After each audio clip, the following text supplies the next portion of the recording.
안녕하세요. 저는 40대 초반의 남성입니다. 사실 이 채널을 알게 된 지 얼마 되지 않은 새내기 구독자인데요. 요즘 사연들을 몰아서 듣는 재미로 살고 있답니다. 정말 기절초풍할 이야기들이 가득하고 통쾌한 복수전들이 제 심장을 두근거리게 하는데 너무 기분이 좋더라고요. 이 맛에 사연을 듣나 봅니다. 그런데 저도 여기에 올릴 만한 끝내주는 이야기가 있답니다. 그날을 떠올리면 아직도 기분이 멍해질 정도로 끔찍하고 경악스러운데요. 그 어떤 복수보다 강하고 통쾌하답니다. 그럼 제가 겪은 일화를 몇 자 적어보도록 하겠습니다. 재밌게 들어주시길 부탁드립니다. 요즘 흔히들 말하는 금수저, 은수저 이야기들 많이 들어보셨죠? 저도 그 축에 끼는 부자 부모님 밑에서 자랐답니다. 아버지가 법인 회사를 꽤 크게 운영하셨어요. 연 매출이 수백억에 달할 정도였으니 돈 걱정을 해본 적이 한 번도 없었답니다. 그래도 저는 제가 잘난 게 아니라 부모님 덕에 잘 살고 있다는 걸 누구보다 잘 알고 있었고, 부모님이 교육하신 대로 겸손하고 성실하게 살았답니다. 군대를 다녀와 대학을 마저 다니고 아버지 회사를 들어가게 되었는데, 아버지 낙하산이라는 말을 듣고 싶지 않아서 남들보다 2배 이상으로 일하며 회사에서 자주 밤을 지새웠습니다. 그렇게 여러 가지로 성과를 내다 보니 직원들은 저를 실력 있는 사람으로 여기기 시작했고, 아버지에게도 부끄럽지 않은 아들이 될 수 있었어요. 회사를 다니며 연애를 여러 번 하긴 했는데 일이 우선이었던 저는 여자를 오래 만나지 못하고 차이기를 반복했습니다. 그도 그럴 것이 일에 환장한 일 중독자였으니 좋아할 여자가 없는 건 너무나도 당연했어요. 제가 봐도 사는 게 답답했거든요. 그런데 몇 년 뒤 30대 후반이 되자 그런 저의 모습을 있는 그대로 좋아해주는 여자가 생겼답니다. 바로 저희 회사의 부하 직원이었는데, 그녀는 저에게 여러 번 마음을 드러내며 좋아하는 내색을 자주 했어요. 그래서 전 여러 번 고민을 하다가 부하 직원과 사귀게 되었답니다. 직장 동료에서 연인으로 바뀌어 많이 어색했는데 몇 주 만나다 보니 금세 적응이 되더군요. 그렇게 2년을 연애하고 사랑했더니 제 나이 39이 되었습니다. 저는 연애를 더 오래 하고 싶었는데 아내가 결혼을 기다리고 있는 데다 부모님도 마흔이 되기 전에 장가 가라고 하셔서 어설픈 프로포즈를 했답니다. 지윤아, 오빠랑 결혼해 줄래? 응, 좋아. 나야 오빠랑 만나자마자 결혼하고 싶었으니까 오랫동안 그 말을 기다렸어. 미안하다. 진작에 프로포즈를 했어야 했는데 내가 너무 이기적이었던 것 같아. 아니야. 오빠가 회사를 위해 헌신하니까 그런 거잖아.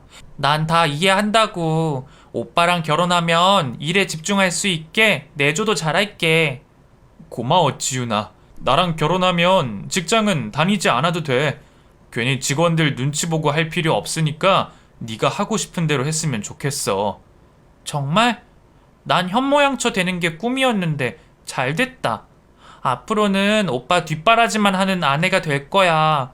그리고 건강한 아들, 딸 낳아서 좋은 엄마가 될 거고. 그러니까 오빠는 회사 일에만 신경 써. 나머진 내가 다 알아서 할 테니까.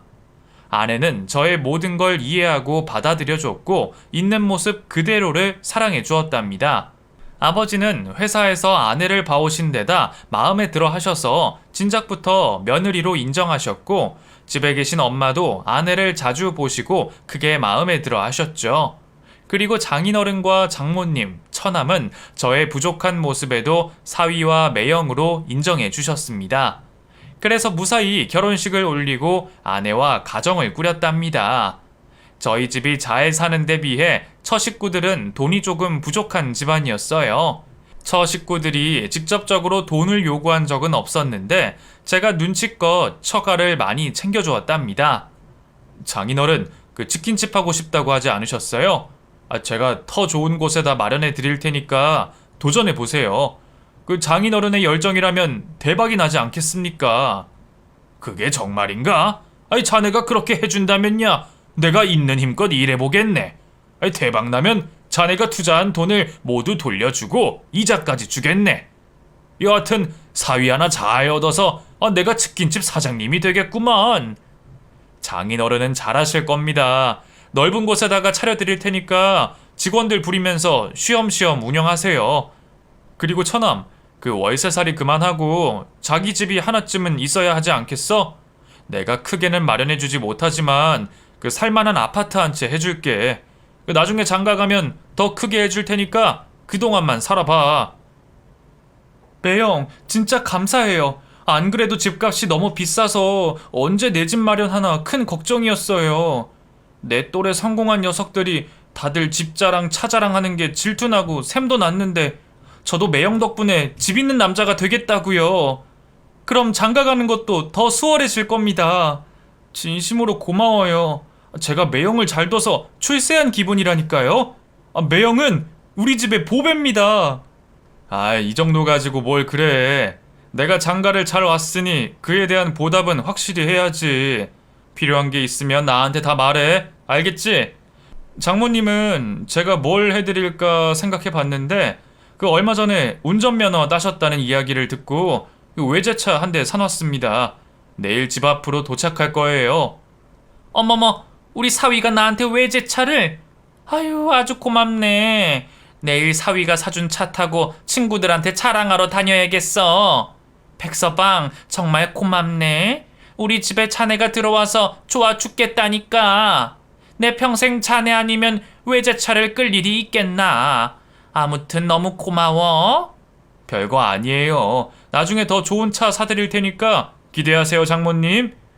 그렇게 비싼 선물을 하며 처식구들이 길을 펴고 지낼 수 있게 도와주며 아내에게 큰 점수를 따냈답니다. 매달 처식구들에게 용돈까지 드리며 사위 노릇을 톡톡히 했어요. 그런데 처식구들은 언젠가부터 태도가 변했답니다. 호의가 계속되면 권리로 안다는 말이 괜히 있는 게 아니더라고요. 제가 깜빡하고 용돈 이체를 안 했더니 당장 장모님께 연락이 왔답니다. 백서방, 어제가 15일인데 왜 용돈이 안 들어왔나? 네? 제가 깜빡 잊었네요. 죄송해요, 장모님. 바로 보내드릴게요. 백서방, 우리한테 용돈 주는 게 아까워서 그런 거는 아니지? 그럴 리가요. 제가 좋아서 드리는 겁니다. 절대 아깝지 않으니까 괜한 오해하지 마세요. 그럼 오늘은 1년치 용돈을 한꺼번에 주면 안 되겠나? 내가 개를 하나 드리려고 하는데 돈이 좀 필요해서 말이야. 그러셨어요? 그럼 그렇게 하도록 할게요. 고맙네. 내가 개돈 타면 한턱 쏘겠네. 또 장인어른은 치킨집을 열고 장사가 거의 되지 않았는데 그 탓을 인테리어가 잘못된 것 같다며 다시 돈을 들여 가게를 뜯어 고치셨습니다. 물론 제 돈으로 수리를 했죠. 하지만 치킨 맛과 서비스가 부족한 걸 받아들이지 못한 장인어른은 얼마 못 가 치킨집 문을 닫게 되었어요. 자신의 돈을 잃은 게 아니어서 그런지 스트레스 하나 받지 않으신 얼굴이셨답니다. 백서방, 치킨집은 애초에 시작하는 게 아니었어. 지천에 널린 게 치킨집인데 아무리 맛있다 해도 장사가 잘 될 리가 있겠나? 아무래도 그 종목을 잘못 선택한 것 같네. 그래서 다음 장사는 파스타를 해볼 생각이야. 내가 다른 건 몰라도 파스타는 기가 막히게 잘 만들거든. 그러니 자네가 이번에도 더 좋은 곳에 가게를 차려주겠나? 네? 장인어른 장사를 계속 하시려고요? 아무래도 연세도 있으시고 힘이 드실 텐데 그냥 일을 하시지 말고 여유롭게 사시는 게 낫지 않겠어요? 저는 장사하지 말라고 돌려서 말씀드렸어요. 하지만 장인어른은 내 나이가 이제 환갑이야. 그런데 벌써부터 놀라고. 나 아직 발팔해. 이 팔뚝 안 보이나? 잔소리하지 말고 빨리 가게 차려줘. 라며 매우 노골적으로 말씀하셨네요. 저는 괜한 분란을 일으키고 싶지 않아 가게를 차려드리겠다고 대답했답니다. 하지만 이후 파스타 가게를 차려드렸지만 역시나 장사가 되지 않아 길게 가지 못하고 접으셨어요. 다행이라고 해야 될지 모르겠지만 당분간은 쉬시며 다음 아이템을 구상하겠다고 하셨습니다. 또 처남은 제가 마련해준 집을 담보로 대출을 받아 주식을 했는데 폭락했다는 소식을 전했습니다. 매형, 제가 주식을 잘못해서 집을 잃게 생겼어요. 매형이 좀 메꿔주세요. 주식해서 망했다고? 얼마나 손해봤는데? 매형이 사준 아파트 값만큼 날렸어요. 대출받은 거 메꾸지 못하면 아파트를 팔아야 할 상황이라고요. 그러니까 매형이 좀 도와주세요. 처남, 그건 아닌 것 같다. 처남이 벌인 일이니까 매달 대출금을 갚아가는 게 맞는 것 같아. 네? 제가 그 많은 돈을 언제 다 갚아요? 제 월급이 얼마나 되는지 몰라서 그런 말을 하는 거예요? 매형은 금수저 물고 태어나서 모르나 본데 나 같은 서민은 그만한 돈을 갚으려면 10년이 넘게 걸린다고요. 그러니까 치사하게 나오지 말고 대신 좀 갚아줘요. 안 그러면 아파트 그냥 팔아버릴 겁니다. 그렇게 해. 아파트 팔고 빚 갚아버려. 그리고 예전처럼 다시 월세로 들어가. 처남이 잘못했으니 책임도 처남이 져야지. 진짜 비싸게 구네. 그깟 아파트 한 채는 껌값인 사람이 이렇게 인색하게 나오깁니까? 저 식구들이 저를 그렇게 생각하게 된 건 모두 제 잘못이었습니다.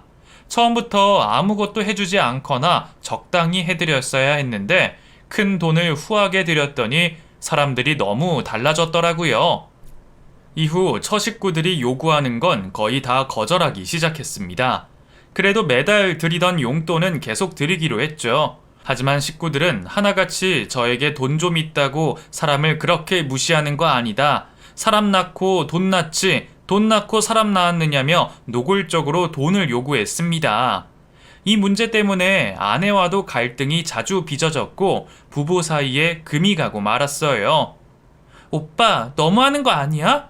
우리 식구들을 챙겨주려면 끝까지 챙겨줘야지. 해주다 마는 게 어딨어. 그러면 아예 시작을 하지 말던가. 다들 오빠한테 말 좀 잘해서 지원받게 해달라는데 좀 해주면 안 돼? 내 입장이 난처해졌단 말이야. 딸이 시집을 잘 갔는 줄 알았는데 짠돌이 사위 둬서 짜증난다고 하신다고. 그러니까 조금만 도와주란 말이야. 여보, 나도 할 만큼 했어. 장인어른 가게를 3번이나 열어줬고 장모님이 개돈 하신다고 가져간 돈이 5억이 넘어. 처남은 아파트를 2번이나 사줬다고. 또 취직 자리까지 알아봐줬는데 도대체 어디까지 도와주라는 거야? 아무리 우리 부모님이 부자여도 그렇지 정도가 너무 심하잖아. 결혼 초까지는 몰랐는데 당신 가족들 선을 너무 많이 넘는 것 같아. 내가 사위가 아니라 호구 같단 말이야. 그깟 돈 좀 썼다고 호구? 오빠 집안에 비하면 그 정도는 껌값 아니야? 우리 집 사정이 안 좋은 걸 알고 결혼했으면 좀 베풀어야 하는 거잖아. 그리고 나 정도 되는 여자를 잡았으면 응당 지갑을 계속 열어둬야 하는 게 인지상정 아니야? 오빠가 어디 가서 나 같은 여자를 만나는 게 가당키나 해? 당신 무슨 말을 그렇게 해? 지금 내가 키도 작고 못생겼다고 인신공격하는 거야? 당신 같은 미인을 얻었으니 입 닫고 하라는 대로 해야 하는 거냐고? 아무리 생각해도 내가 처갓집 식구들한테 해준 건 과한 처사야. 앞으로는 용돈 제외하고는 아무것도 해주지 않을 거니까 그런 줄 알아. 이 쫌생이의 꼰대 같은 인간아. 돈이 좀 있으면 나누면 덧나냐? 따지고 보면 당신도 부모 덕분에 먹고 사는 사람이잖아. 여하튼 있는 것들이 더한다더니 당신 그렇게 안 받는데 아주 실망이야. 아내 역시 결혼하고 많이 달라졌습니다.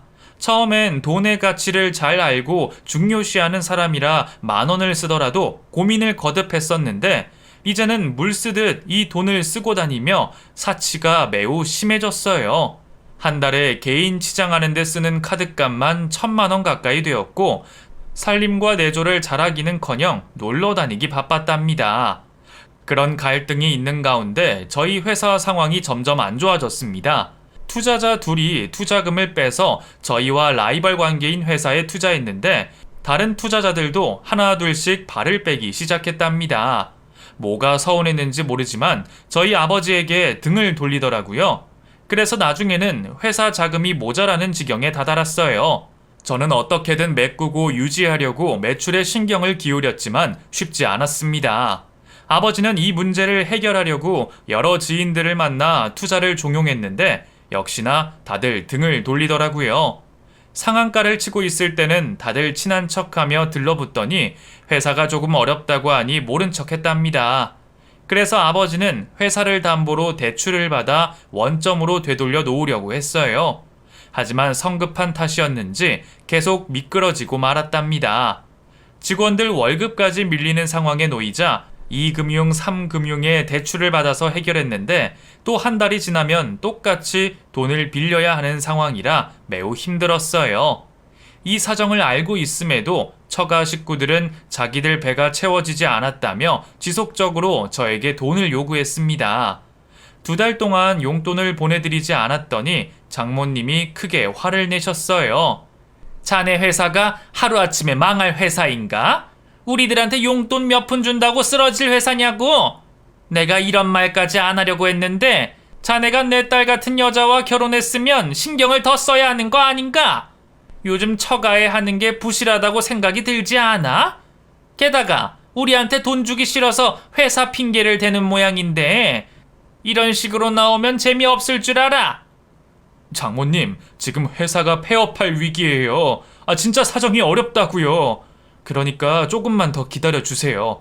다시 원점을 찾으면 똑같이 드릴 테니까 기다려달라고요. 웃기는 소리 하고 있네.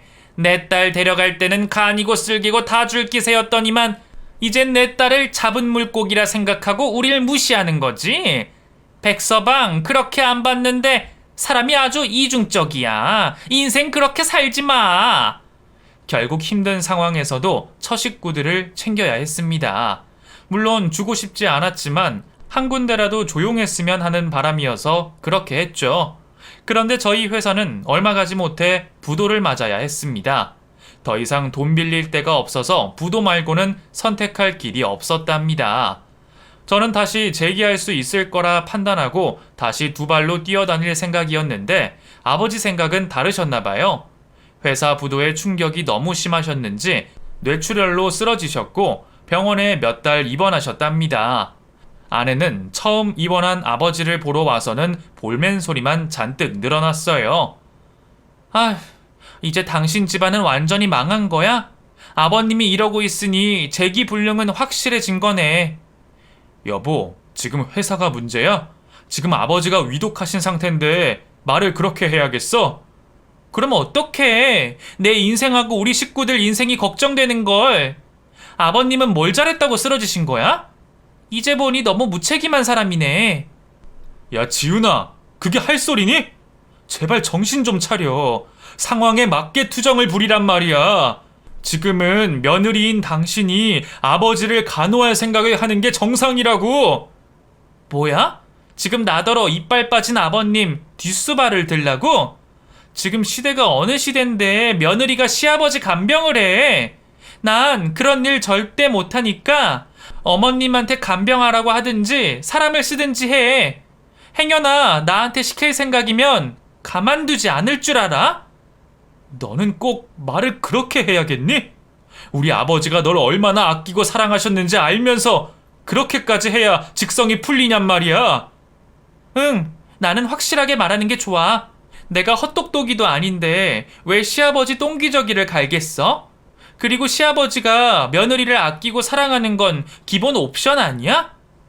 지훈이, 너 정말 해도 너무한다.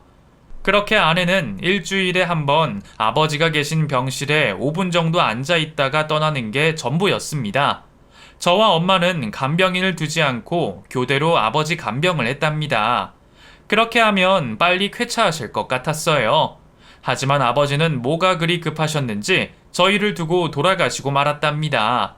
아버지를 잃으니 하늘이 무너진 기분이었어요. 저에게 등대 같은 존재였기 때문에 모든 걸 잃어버린 느낌이었죠. 아내와 처식구들은 아버지 빈소에 찾아왔는데 슬픔을 나누기보단 돈에 대한 아쉬움이 큰 모양이었어요. 장인어른이 저와 엄마 그리고 아버지의 영정사진 앞에서 이렇게 말씀하셨습니다. 아니, 사돈어른은 이렇게 무책임하게 떠나면 어떡해? 내 딸을 며느리로 데려갔으면 끝까지 책임져야 하는 거 아니야? 백서방, 무슨 말을 좀 해보게. 이제 완전 알거지가 된 거야. 진짜 가진 거 한 푼 없는 논팽이가 된 거냐고. 어떻게 그 큰 회사가 하루아침에 망해? 이제 보니 능력은 없고 돈 몇 푼 가진 졸부였구만.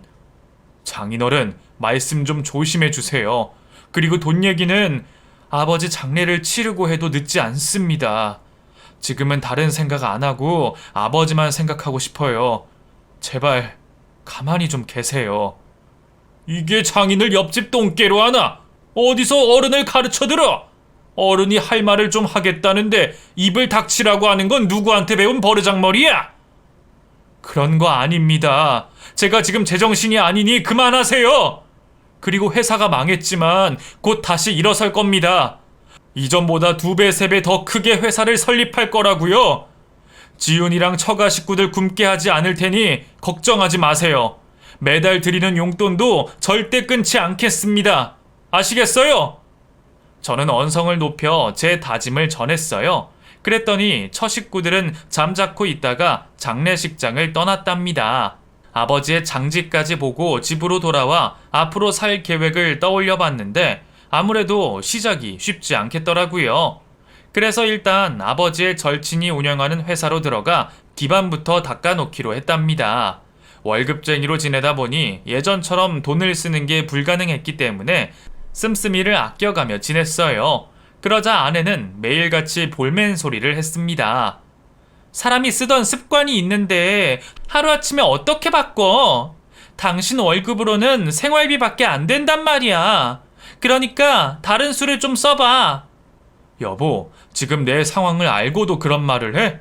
나 망했다고. 우리 회사가 망했단 말이야. 그런데 어떻게 이전과 똑같이 쓰고 살아? 이제는 내가 버는 월급으로 다 해결해야 하니까 무조건 아껴가면서 살아. 당신 진짜 무능하다. 수백억 회사를 운영하던 사람 맞아? 아, 그게 다 아버님 능력이었지? 당신은 그런 배포 따윈 없는 거지? 이제 내 팔자는 안 봐도 꼬이게 생겼네. 한 달 카드값 1,000만 원이 뭐가 많다고 잔소리를 하는 건지 진짜 그지가 따로 없네. 여보, 지금 말 다 했어? 당신은 나랑 결혼한 게 아니라 내 돈과 결혼한 거야? 어떻게 사람 앞뒤가 이렇게나 다를 수가 있어? 그래, 맞아. 당신이 회사 대표 아들이 아니었으면 거들떠도 안 받겠지. 당신 외모를 봐. 내가 반할 구석이 있는지 눈 씻고 찾아봐도 없다고. 여하튼 계속 이렇게밖에 못해주면 당신이랑 계속 사는 거 고려해봐야겠어. 이혼당하고 싶지 않으면 빨리 재기하는 게 좋을 거야. 아내는 처 식구들보다 한 수 위였어요. 돈이 떨어지니 바로 토사구팽할 생각을 하고 있더라고요.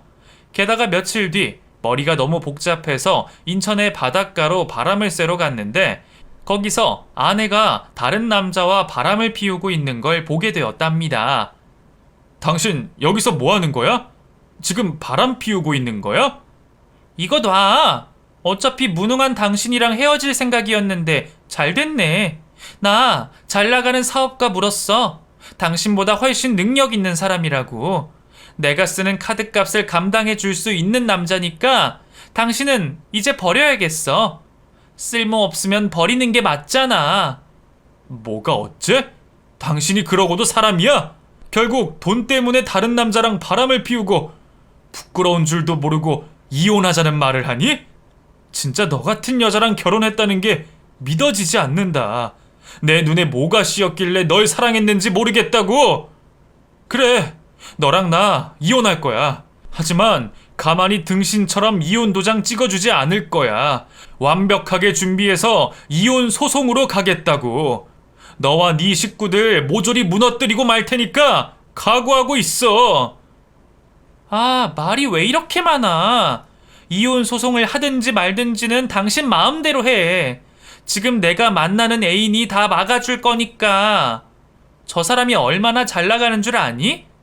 대형 로펌 변호사 선임은 일도 아니라고. 뭐가 됐든 덤벼봤자 너만 손해니까 알아서 잘해봐. 겨우 한다는 말이 비싼 변호사를 선임하시겠다? 너 정말 구제불능이구나. 돈만 밝히는 머저리인 줄 알았지만 이 정도로 밑바닥인 줄은 몰랐다. 이 돈에 환장한 년아. 닥쳐. 네가 뭔데 감히 나를 욕하고 판단해?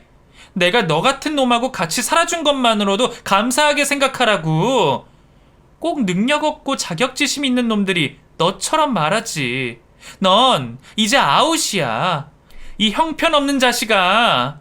너랑 긴 말하고 싶지 않아. 당신이 소송으로 가겠다면 나도 이혼 소장 날릴 거야.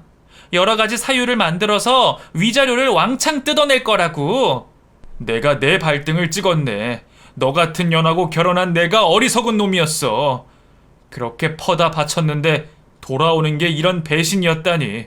넌 내 인생의 최악이야. 인두껍을 쓴 짐승 같은 년아. 당신도 내 인생의 최악이야.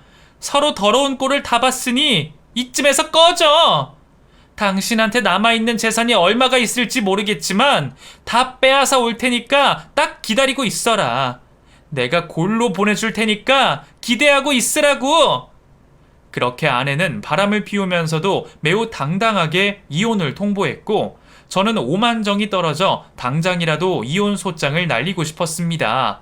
안 그래도 마음이 복잡한데 일이 하나 더 늘어서 머리가 깨질 것 같았어요. 그날 이후 아내는 집에 들어오지 않았고 아예 상간남의 집에 들러붙어 지내는 것 같았습니다. 저 식구들도 저와 연락을 끊어버린 상태였어요. 그래서 저는 이혼 소송을 준비하려고 이것저것 준비하며 큰일 하나를 해결하려고 했죠. 그런데 며칠 지나지 않아 엄마가 심장마비로 돌아가셨습니다. 아버지를 잃고 매일 힘들어 하시더니 급하게 아버지의 곁으로 떠나신 것 같았어요. 부모님 두 분을 모두 떠나보내니 제 정신은 온전하지 못했습니다. 전 모든 일을 접어두고 엄마의 장례를 치르게 되었습니다. 아버지와 엄마 지인들에게 모두 부고 문자를 보내드렸는데 이혼할 아내와 처식구들에게는 알리지 않았어요. 오만정이 떨어진 데다 어차피 저에게 등을 돌렸으니 소식을 전해도 찾아오지 않을 게 뻔했습니다. 장례식장에는 정말 많은 분들이 와주셨어요. 회사가 망했지만 함께했던 직원들, 엄마가 다니시던 교회분들, 동네 이웃 주민들까지 자리를 채워주셔서 장례식장이 외롭지 않게 해주셨습니다. 3일 내내 조문객들의 위로를 받으며 무사히 장례를 치를 수 있었죠. 발인 날 아침이 되었을 때 조문객들은 모두 떠나셨고 저 혼자 덩그러니 앉아서 장례 지도사를 기다리고 있었답니다. 그런데 낯이 익은 사람들이 제 눈앞에 나타났어요. 엄마의 부고 소식을 전하지 않은 아내와 처가 식구들이었죠. 그 순간 사람된 도리를 하려 와준 것 같아 자리에서 일어났는데 생각지도 못한 말을 들었답니다. 진짜로 백서방 애미가 죽었네? 하하하. 이렇게 다 가버리면 우리 딸 위자료는 누가 갚아주려나? 아무도 없겠지? 장인어른, 그게 무슨 소립니까? 위자료를 받으러 왔다뇨? 자네랑 내 딸이 이혼한다니까 당연히 위자료를 받아야지. 자네는 그런 기본적인 것도 모르고 있던 거야? 위자료는 제가 아니라 지윤이가 줘야 합니다. 그리고 제가 처가 식구들한테 바친 돈이 얼만데 이렇게 찾아와서 위자료 타령을 하는 거예요? 이봐요 매형, 아니 형씨, 우리 누나랑 헤어지려면 위자료를 줘야 하는 건 당연한 거 아니야? 그동안 우리 누나 고생시킨 보상은 제대로 치러야지.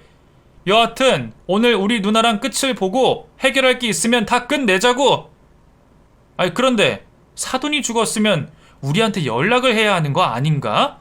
형씨랑 우리 누나가 아직 부부관계인데 우리를 왜 안 부른 거야? 이 자식 진짜 정남이가 없는 놈이었네. 저남, 말 조심해. 그리고 당신들이 무슨 짓을 하려고 때로 몰려왔는지 모르겠는데 위자료를 주고 말고는 법원에서 결정할 일이니까 당장들 나가요. 제가 경고의 말을 던지자 장모님이 국화꽃 한 송이를 들고 제 얼굴에 던졌습니다. 누구더러 이래라 저래라 하는 건가? 자네는 아직도 위아래가 없는 거야? 지혜미가 골로 갔으면 정신 좀 차릴 줄 알았더니 어떻게 그대로야? 이봐 백서방, 우리가 여길 왜 왔겠나? 좋게 해결하려고 온 거지. 자네나 내 딸이나 지저분한 법정까지 가지 말고 그래도 마지막은 깔끔해야 할 거 아니야. 우리 애정을 생각해서 괜히 진흙탕 싸움 하지 말자. 내 딸은 자네를 용서하고 합의 이혼하겠다니까 자네도 괜히 어설픈 불륜 증거 들이밀어서 소송하지 말라고. 여기 이혼 서류에 도장 찍게. 결국 그 말 하러 온 겁니까? 제가 고소할까봐 두려워서 찾아온 거예요? 그런데 어떡하죠? 저는 정의를 실현시킬 겁니다. 바람난 당신 딸은 물론이고 나한테 빨대 꽂았던 당신들 모두한테 손해배상 청구할 거라고요. 누가 이기는지 법정 가서 확인하면 될 테니까 당장 여기서 나가요. 그러자 처남이 제 멱살을 잡고 장인어른이 주먹을 날렸습니다. 두 사람이 힘으로 밀어붙이니 당해내지 못하겠더라고요. 저는 엄마 영정사진 밑에서 흠신 두들겨 맞았습니다. 이윽고 힘이 빠진 채 쓰러지자 장인어른과 처남이 뒤로 물러섰고 아내가 이혼 서류를 꺼내들었습니다. 내 남자친구한테 물어보니까 불륜 증거가 잡히면 불리해질 수 있다더라. 그래서 이렇게 합의 이혼 서류를 들고 왔어. 자, 여기 도장 찍어. 우리 구질구질하게 하지 말고 깨끗하게 끝내자. 난 당신한테 바라는 거 없어. 당신도 나 같은 여자랑 살았으니까 고맙게 생각하고 지난날 잊고 새 출발해. 빨리 도장 찍고 끝내자. 애인 백둬서 이혼 소송을 해도 상관없다더니 알아보니까 그게 아니었나 봐. 합의 이혼? 그렇게는 못해. 내가 당하고 빼앗긴 것들 모두 보상받을 거야. 불륜녀 소문 다 내고 다닐 거고 네 인생 하직하게 만들 거라고. 합의 이혼 따위는 안 할 거니까 당장 꺼져. 그러자 아내가 제 뺨을 갈겼습니다. 좋은 말로 할 때 찍어. 안 그러면 지금보다 더러운 꼴을 보게 될 거야. 내 동생 성질 알지? 싫어. 지금 폭력 쓴 것까지 계산기 두들겨서 정확하게 고소할 거야. 그 순간 처남의 주먹이 제 얼굴에 다시 꽂혔고 저는 바닥에 쓰러졌습니다. 몇 번의 실랑이가 이어지자 저는 모든 걸 내려놓게 되었어요. 그리고 무엇보다 엄마의 발인을 무사히 맞춰야 한다는 생각이 들었죠. 그래서 이혼 서류에 도장을 찍고 말았답니다. 이제 됐지? 그러니까 제발 니들 식구 데리고 여기서 꺼져! 이 기생충의 무식한 쓰레기들아. 니들이 원하는 대로 이혼 서류에 도장 찍었으니까 우리 엄마 장례를 마저 치르게 해달라고. 백서방, 잘했어.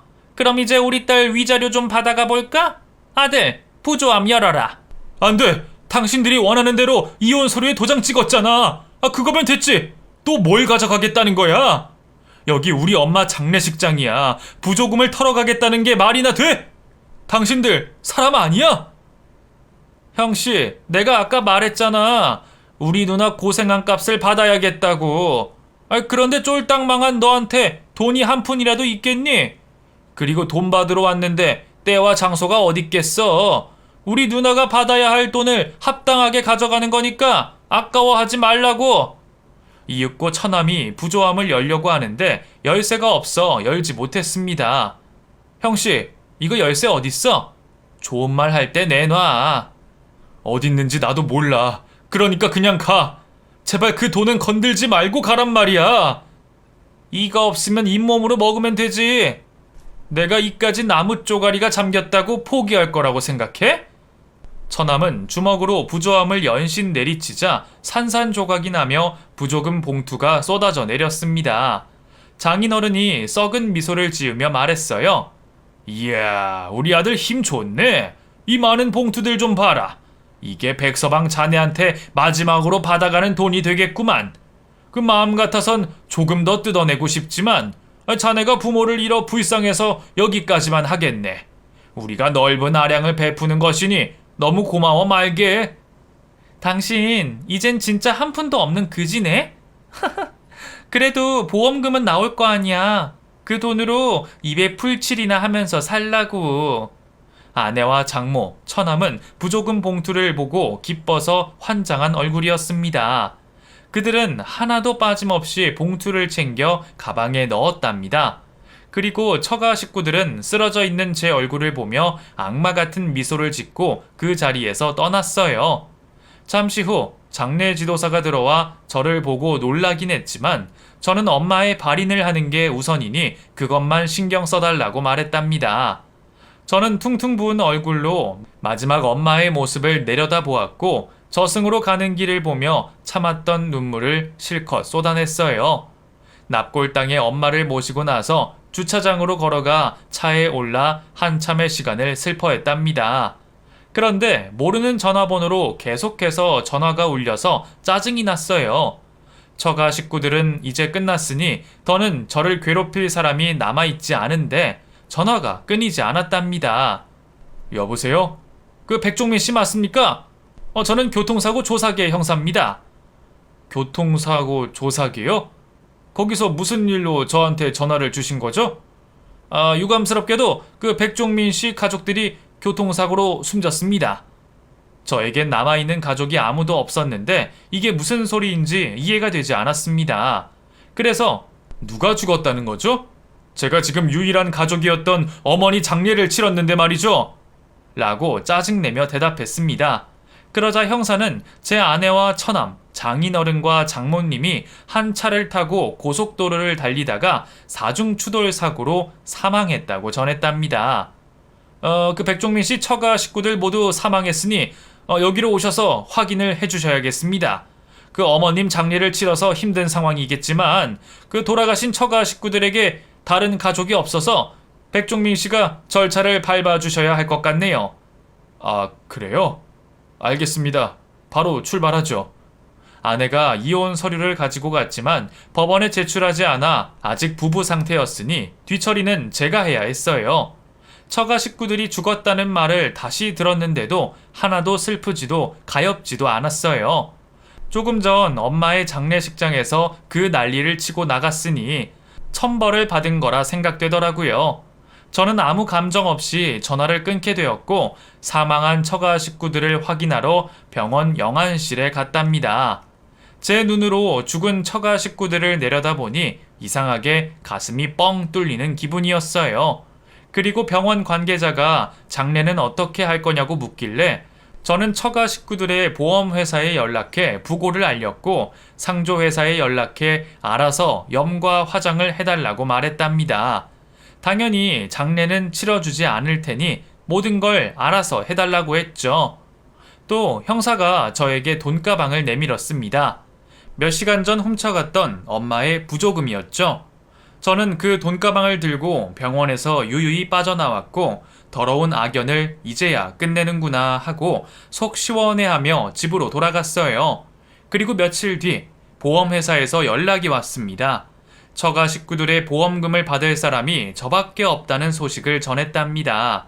저는 의아하긴 했지만 그동안 저한테 뜯어간 돈이 아주 많았으니 보험금 정도는 제가 받아도 되겠구나 싶었어요. 그런데 보험회사를 찾아갔더니 제가 받을 처가 식구들의 보험금이 무려 30억 원이었습니다. 그 숫자를 듣고 너무 놀라서 뒤로 넘어갈 뻔했답니다. 이게 정말 모두 제가 받을 금액이라는 건가요? 네 사람 사망 보험금이 30억이나 돼요? 혹시 나중에 문제가 되는 거 아닙니까? 네, 고객님. 사망보험금 30억 맞습니다. 그리고 사망한 가족은 백종민 님이 유일하십니다. 다른 수혜자가 없으시니 보험금을 수령하시면 되겠어요. 여기 사인하시고 필요한 서류 제출해 주시면 이번 달 안으로 입금되실 거예요. 네, 알겠습니다. 처가 식구들은 친척이 아무도 없었기 때문에 유일한 가족인 제가 수혜자라고 알렸답니다. 저는 사인을 하고 필요한 서류를 준비해 제출하고 몇 주의 시간을 기다렸습니다. 그런데 정말 30억의 보험금이 제 통장에 들어왔더라고요. 그래서 전 그 돈으로 아버지 회사 이름을 그대로 써서 회사를 차리게 되었고 이전처럼 다시 키워보기로 했답니다. 다행히 전에 같이 일했던 직원들이 다시 돌아와줘서 큰 도움을 받으며 회사를 안정시키는데 큰 힘이 들지 않았어요. 그렇게 1년이 지나자 회사는 3배 이상으로 크게 성장했답니다. 아버지가 계셨을 때보다는 작긴 하지만 제 기준으로 봤을 때 매우 큰 성공이었어요. 앞으로 발전할 가능성이 무한하기 때문에 큰 욕심을 내고 무리하는 일은 하지 않고 있답니다. 제 사연은 여기까지 써야겠네요. 죽은 전처와 처가 식구들은 천벌을 받아 죽은 거라 생각해요. 그래서 조금의 동정심과 연민이 생기지 않는답니다. 여러분이라면 어떠실 것 같으신가요? 각자의 생각이 있으실 테니 댓글로 남겨주시면 감사하겠습니다. 제가 잘 처신했는지 아직 헷갈릴 때가 많거든요. 그럼 저는 이만 물러가겠습니다. 무더운 여름에 시원한 휴가 잘 다녀오시길 바랍니다. 안녕히 계세요.